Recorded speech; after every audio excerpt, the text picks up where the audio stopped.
Hi everyone, and welcome back to episode 2 of Curiosity. As you can see, my lovely mug is on camera this time. So yeah, thought I'd try my hand at a video one. So today's episode is a solo one, and it's a little bit of a different subject. It is procurement. But we're not talking about contract management. We're not talking about category management and spend analytics and all that good stuff. Today, what we're going to talk about is the silent pressures and over expectations of ourselves, the mental health effects in procurement. Mental health affects everyone regardless what career path you're in. But I thought, with it being a procurement podcast, Curiosity, I thought I would take an extra focus on procurement and some of the challenges some of us might face. So, putting it bluntly, have you ever sat there at your desk, whether at home or in the office, at 7:30 in the morning, and you're thinking, I just don't know how I'm going to do this? If you have, you're definitely not alone. I think most of us, if not all of us, feel it at some point. I think sometimes we feel it more than others. But the thing to remember is you did it anyway. And just for that, well done.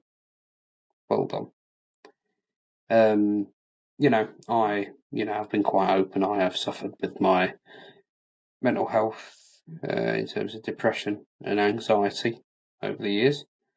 I've diarised that and spoke about that briefly before. So hopefully the content of this podcast will help some of you, if anything, relate, and sort of like just to go, all right, yeah, I feel like that. I felt like that, and it's good to talk about it. I feel, and I think particularly in procurement, because of how fast-paced our jobs are, I do think sometimes we do glaze over it a little bit. I think what's important to remember is those conversations are necessary for us. So yeah, let's dive in a bit more. So let's sort of set the scene a bit. So procurement in general, what do we do? We're firefighting. We're trying to act strategically when in fact a lot of the time we're acting tactically. Not for sometimes it's time management, sometimes it's just situational. So that contributes to sort of the chaos that we see every day. We're negotiating, we're reporting, we're influencing, we're working with stakeholders and suppliers alike, and all at the same time we try to prove our worth as a function. Regardless of all the great things that we try and do in terms of ESG and ethical trading and governance, all the things that we're trying to do in between, at the end of the day, especially if you're private sector, it's all about the bottom line. And I think myself in particular, I could be quite harsh on myself sometimes. Not so much anymore, but more in the past. At the end of the day, chasing that dollar, chasing those savings. So completely understand that's always on your mind as well. So that adds to it a bit. So yeah, it's the pressure of delivering savings while trying to build relationships and manage risk and deliver on ESG initiatives and trying to deal with systems and trying to remain strategic. It is quite difficult. It can be overwhelming, and it's a lot of plates to juggle. And as I say, this is not exclusive to procurement, but trying to make it more procurement specific to, help those procurement people out there. An interesting statistic that I've read is that, according to CIPD, over 79% of UK workers have experienced work-related stress, which, when you think about it, is not surprising, but should it be really now when we've got all these automation tools and, working conditions are the best they've ever been, and it's still a lot. It's still a lot. And that's procurement's no exception to that. So I think it's something we should be talking about. So yeah, a lot of plates to spin, a lot of pressure. So yeah, let's look into it a bit further. So I think pressure in general is fine. I, for one, work better under pressure. I feel like when I've got a rigid deadline, I work better. I'm like, right, okay, I've got a focus, I've got a routine. That X, I need to do X to get to Z by Y date. So for me, that works for me. But not everybody's the same. Not everybody. Some people prefer a more flexible structure. But the moral is, pressure isn't necessarily a bad thing. I think it's when it leads to burnout is when it becomes dangerous, and we need to keep ourselves in check for that, to watch out for that. But yeah, what we're looking at unrealistic deadlines, and I think what I mean by that is I think we need to be better at pushing back and saying no. You'll find 95% of the time, if you do push back politely and say no to your stakeholders and your colleagues and your suppliers or wherever it may be, and say, look, this isn't realistic, I need some more time, they'll be accommodating. And at the end of the day, it is what it is. We're not superheroes. We can't magic something up when it isn't there with time. It isn't there.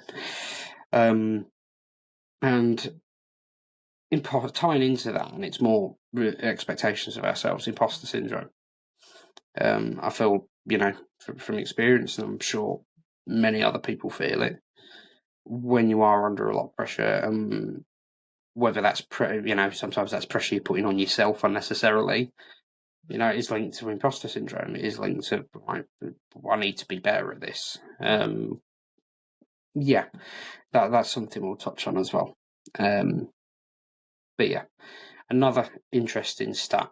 So Mental Health UK has reported that 1 in 5 employees feel unable to manage pressure and stress levels at work. And I think this is where it's important to talk about pushing back and saying no politely. Because if you can't push back, and if people don't continue not to push back, that number is going to get higher. The more pressure you put under yourself by not pushing back, because essentially when that is with you, it's up to you. Your ball's in your court then to stand up and say, sorry, but this is unrealistic. And I saw this quote earlier, and I thought this was really good. Too many of us confuse resilience with silence. And I think that hits the nail on the head, really, this whole podcast, this episode. Resilience can be silent, but I think the distinguishing factor there is you can suffer in silence as well. And I think it's important to recognise if you are just being resilient and going, right, okay, this is just one more thing, we all need some resilience, but if you're suffering in silence, if you're just staying silent because you're afraid to push back or you're afraid to speak out or talk about it, that's something that you need to address. That's something that you need to address for yourself and yeah, that's something we'll touch on. But yeah, signs of burnout. I don't need to teach people to suck eggs, but let's look at it from a base level. Cynicism. I mean, to be fair, I'm a cynic anyway. I'm a pessimist. But I think the more burnout you get, the less you become more demotivated. You become more deflated, and you're naturally going to become more cynical of things. So if you're not even looking out for yourself, look out for it in your colleagues, in your team members. Like, are they naturally a upbeat person, or a more positive person? Are they being a bit more negative recently? Have you noticed a change in them? I think that's probably where you could say people are being cynical. It's not necessarily means they're a cynical person. It just means they're being more cynical than usual. Loss of motivation sort of ties into it, really. And I think that's a pretty easy one to spot in yourself and in others. Especially if it's somebody who is quite enthusiastic and quite upbeat about things. It's really easy to become demotivated when you're burnt out. And I've done it. I've got to points where I'm just completely flat. And I think that goes back to the thing that I said at the beginning. If you've logged on at 7:30 in the morning and thought, what's the point? What am I doing this for? Or I really can't be doing this today. Then there is some days where that's normal. That's just life. That's just life. But I think if it becomes a reoccurring thing, that's when it becomes a sign, an issue. Fatigue. I think you can notice that in a person as well. I'd say that's probably the easiest to notice, because that's physical as well as mental and emotional. But yeah, just a couple of things that I think to look out for, not just in yourself to recognise and just take stock, but also for other people, your colleagues as well. Another stat, and this is a procurement specific one. This SIPS report from 2022. 43% of procurement professionals reported feeling frequent or constant pressure to justify their value to stakeholders. That's quite a big one, and that's very specific. I like that stat in the sense that it's procurement specific, and I think it puts it into perspective for the procurement listeners of what I was saying earlier about feeling like you need to justify your value as a function and as a professional. Again, I don't necessarily think it's always other people, other departments, or anything like that. I think sometimes it is the pressures we put on ourselves, consciously or unconsciously. But yeah, I think that's an important one to recognise, and I think that's a big driver of how we feel about our work. And I think it's important to remember. And I'm sort of being a bit of a hypocrite here because I do the same thing, but it's easier when you're trying to talk to other people about it. Is the fact that you have got a lot of plates to spin. You're not a superhuman. Not everything's going to be perfect. But just remember the time that you helped a stakeholder. Remember the time when you saved X amount on a contract. Remember when someone said, thank you, that really helped. And whether that's a colleague, like in your department, if that's a manager or a supplier, I think whoever it is, you have helped someone, you've had a positive impact on someone professionally. I think it's just to remember in those moments, just allow yourself to have a bit of, to sort of accept that, okay, I did a good job. But yeah, I think that's a really interesting one. I think it sums up quite a lot of what procurement people think, and try and there's that justification when you don't need to justify yourself. Well, you do. You do at year end when when you're having your review and you're looking at the figures. But no, seriously, it's you are of value, and Just remember that. So I don't know, trying to make it a bit more relatable, my own experience. I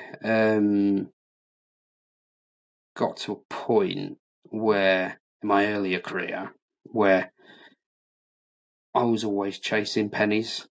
I thought everything was about money, and ultimately it's about commercials and profitability of the business in private sector. But ultimately, it got to a point where I was like, I started to feel less and less satisfaction.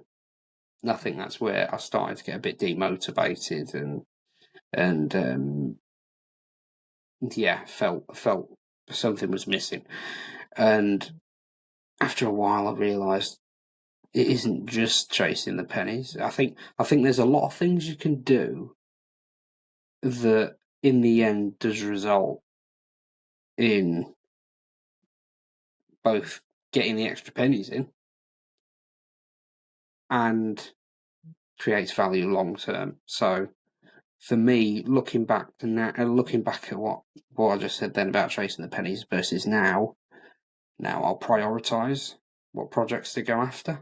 So I'm not trying to burn myself out by going after every single piece of tail end that I can. I think it's good, separate topic, separate episode, but it's important to look at the tail end. But I think it's prioritising your time is key, and it was key for me in that. And looking at the things that did bring me joy in my job, and that was, I do like chasing pennies. I do like getting a good saving, but I like working with people. I love working with suppliers. I love creating, looking at added value. I love making processes better, which, helps both stakeholders and clients. So it has the impact on the client as well. And yeah, I love looking at ESG and how we could do better as a business. And I think for me, over time, I developed my own sort of values that tied into the company's values wherever I was working. So like now, for example, my company's really, really aligned on ESG, and it's a massive priority, and that's great for me. I love that, and that's not just the E in the ESG; it's the social and governance as well, which is fantastic. Because I think a lot of companies do miss those two extra elements out. I think they just see environmental, whereas where I work now, they see the whole spectrum, which is great. I'm able to work with stakeholders internally to try and build better, more robust governance structures. Transfer work, looking at digital transformation and getting involved with that. That's something that I'm quite a novice in, but I'm wanting to get more involved in, and I am. And I work with a great team, absolutely fantastic team across the board, and I think that makes a difference as well. In whatever department you're in, whatever line of work you're in, your team and your managers is absolutely fantastic. And I've been fortunate enough to have lots of really good managers, lots of really good teammates. So from that regard, I'm really, really lucky. But yeah, that's just a bit about my experience with it. Well, one of my experiences with it. I thought, hopefully someone can relate. So yeah, I hopefully that's helpful. Some things that I'd say helped that I think might help other people potentially: clearer boundaries. Just because somebody sends you an email at 10 o'clock at night doesn't mean you have to reply. And most people don't expect you to. Most people don't expect you to, because that's what they do. If someone chooses to do that, that's up to them. They know that. Don't expect you to reply at 5 minutes past 10. So I think it's setting your boundaries. And I think for me, for example, with me being remote at the minute, it's that's been a really important thing for me, because my office is in my home, where it's outside office. I'm not showing off for anything. It's at my home. So for me, I need to set those boundaries, because there's that separation of work life and home life. But yeah, whatever it may be, make sure your boundaries are clear. Quite a difficult one, but try and protect time for deep work. So whether that's setting, if you see a clear, I say a clear afternoon, not many of us have a clear afternoon, but if you see a clear few hours and there's something you want to focus on that you've been putting off, block it out in your calendar so that people can see when they're trying to book meetings in, they can see that that's protected. They don't need to know what it is, unless it's urgent, obviously. Protect that time. Take that time to do something you need to do and you want to do as well. And it makes the world a difference. Absolutely makes the world a difference. And I suppose it's having a bit of self-discipline there, not to keep moving the goalposts, whether like reducing the time of it or moving it out by a day or something like that. Just keep it as it is, and you'll find, not completely, but you will become less and less reactive. It definitely does help. Going back to saying no without guilt. I think for me, I felt sometimes if I was saying no, I thought I was just being lazy, or I think people think I was being lazy or being difficult. Probably a better word, better phrase to describe it. When in fact they won't think that. They'll just be, all right, okay, right. Don't feel guilty about being busy. I'm pretty sure the person asking you to do something or to help with something would much prefer you go, right, I can't. I'm busy at the moment. However, I'll come back to you, and I will get back to you. Or I can help. It'll take longer. Essentially, I'm pretty sure they'd prefer you do that and be honest with them, and still offer to help, than accepting it, rushing it, and then getting it wrong, and then basically just making the whole thing void. I've done that more than once, and I've learned from it. Just be honest with people. Don't put too much pressure on yourself, and just give yourself the time you need. But yeah, and I think taking aside, everything that I've said there, if it is something a bit deeper, please look for professional support. Reach out to people. There's lots of great resources out there. There's Samaritans, there's Mind, obviously your GP. I got counselling, personally through a place called the Talking Shop in Hull. And yeah, I got talking therapy. I did some CBT and I did some talking therapy, and it really, really helped me. Still have my days where I'm feeling pretty bad, but they're fewer than they used to be, and I'm able to manage it a lot better in my head. So please, if it's something that you feel like you do need professional support with, please reach out to someone. And I can't help professionally. I'm a mental health first aider, but from a counselling perspective, obviously I can't help. But if you just do need someone, if you don't think you need a professional, but you just want someone to talk to, reach out to me.